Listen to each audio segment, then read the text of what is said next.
वो मंजिलें भी सर झुका देगी जब दमदार तेरी तैयारी होगी। मुट्ठी में होगा तेरा मुकद्दर जब किताबों से तेरी यारी होगी। ऐसी ही कहानी है एक रिक्शा चलाने वाले के बेटे की। रिक्शा चालक का बेटा एक बार अपने दोस्त के साथ खेलते खेलते उसके घर चला गया। जब उसके दोस्त के पिता को ये पता लगा कि उसके पिता रिक्शा चलाते हैं और बहुत गरीब हैं, तो उसको घर से बाहर निकाल देते हैं और उसका खूब अपमान किया और खूब भला बुरा कहा। उसके बाद उन्होंने अपने बेटे को उसके साथ खेलने और दोस्ती रखने से भी मना कर दिया और ये बात उसके दिल को लग गई। अगले दिन वह स्कूल में अपने टीचर से पूछता है कि सर ऐसा क्या करें जिससे समाज में सभी लोग इज्जत और सम्मान करें। तब उसके सर ने कहा तुम एक IAS बन जाओ, तुम्हारी सभी लोग इज्जत और सम्मान करेंगे। तभी वो बच्चा प्रण लेता है और ये ठान लेता है कि मैं एक IAS बनकर दिखाऊंगा।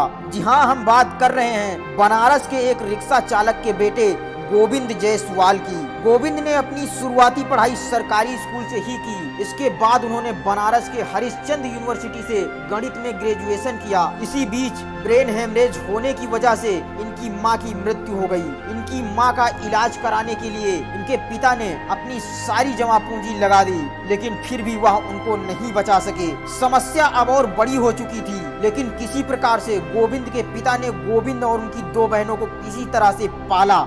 अब गोविंद धीरे धीरे बड़ा हो रहा था और उसका ठाना हुआ सपना याद आ रहा था कि मुझे एक IAS बनना है। इनकी तैयारी घर से ही शुरू होती है, लेकिन घर पर अच्छे से तैयारी नहीं हो पा रही थी। इसी कारण UPSC की तैयारी के लिए यह दिल्ली पहुंच गए। अब वहां खर्चा और बढ़ चुके थे। इनके पिता उन्हें हर महीना खर्च के लिए कुछ रुपया भेजते थे, जिससे उनका गुजारा नहीं हो पा रहा था। उस समय उनके पिता के पैरों में सेप्टिक होने के बावजूद भी वे रिक्शा चलाते थे। गोविंद को ये बात बहुत अच्छे से पता थी कि उनके पिता बहुत मेहनत कर रहे हैं, इसलिए उन्होंने अपनी तैयारी के साथ दूसरे बच्चों को भी ट्यूशन पढ़ाया और गोविंद ने अपनी पूरी जान लगा दी UPSC की तैयारी में। और इन्होंने 2007 में अपने पहले प्रयास में ही UPSC क्रैक किया और ऑल इंडिया ओवर रैंक 48 आई। इतिहास रच दिया एक रिक्शा चालक का बेटा। और वो जब IAS बनकर घर आया तो उन सभी लोगों के मुंह पर ताला लग गया था जो उसका अपमान कर रहे थे।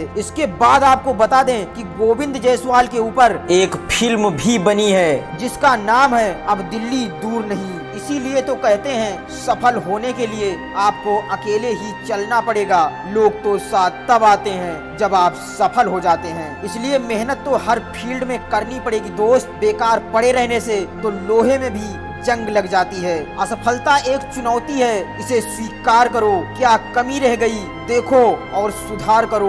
दर्द गम डर जो भी है बस तेरे अंदर है। खुद के बनाए पिंजरे से बाहर निकल कर देख, तू भी एक सिकंदर है। मिल ही जाएगी मंजिल भटकते भटकते। गुमराह तो वो लोग हैं जो घर से निकले ही नहीं। जिंदगी में बहुत इम्तिहान होंगे, जो आज आगे हैं वो कल पीछे होंगे। बस तू चलना मत छोड़ना, लड़ना मत छोड़ना और लग जाना पढ़ाई में अपने दिल के साथ। हर जलते दीपक तले अंधेरा होता है, हर रात के बाद एक नया सवेरा होता है। लोग डर जाते हैं मुसीबत देखकर, हर मुसीबत के पीछे एक सच का सवेरा होता है। जब टूटने लगे हौसले तो ये याद रखना, बिना मेहनत के तक तो ताज नहीं मिलते। ढूंढ लेते हैं अंधेरों में मंजिल अपनी, क्योंकि जुगनू कभी रोशनी के मोहताज नहीं होते। कि रख हौसला वो मंजर भी आएगा, कि रख हौसला वो मंजर भी आएगा। प्यासे के पास चलकर समुंदर भी आएगा। थक कर न बैठ ए मंजिल के मुसाफिर, मंजिल भी मिलेगी और मिलने का मजा भी आएगा।